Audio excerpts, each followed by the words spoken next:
तुम्ही पाहत आहात कबीर न्यूज नेटवर्क त्र्यंबकेश्वर।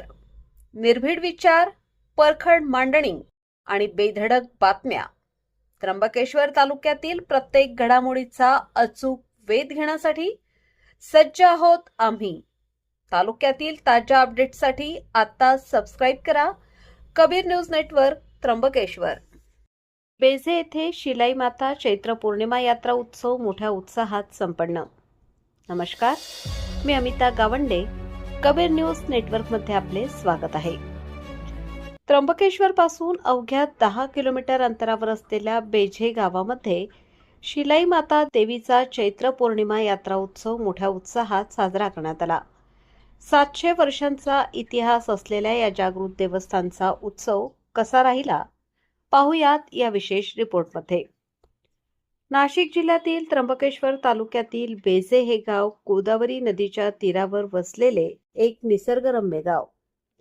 याच गावात शिलाई माता देवीचे जागृत देवस्थान आहे। चैत्र पौर्णिमेचे औचित्य साधून येथे मोठ्या यात्रा उत्सवाचे आयोजन करण्यात आले होते।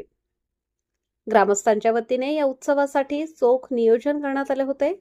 संपूर्ण गाव भक्तीच्या रंगात न्हाऊन निघाले होते।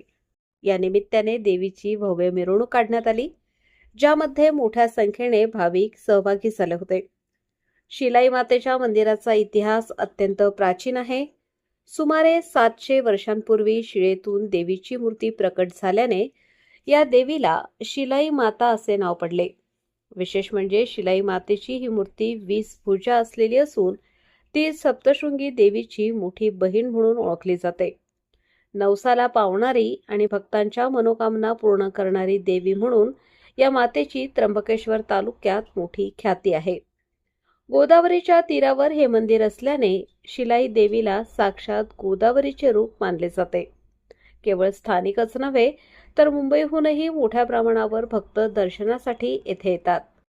विशेषतः मुंबईतील दाते, भट्टे, जारे, पांढरे आणि पाचकळशी समाजाचे हे कुलदैवत असल्याने या समाजातील भाविकांची येथे मोठी मांदियाळी असते। चैत्र पौर्णिमेच्या या उत्सवाने बेझे परिसरात आनंदाचे आणि चैतन्याचे वातावरण निर्माण केले आहे। आपली संस्कृती आणि श्रद्धा जोपासणाऱ्या अशा यात्रा खऱ्या अर्थाने ग्रामीण भागाची ओळख आहे।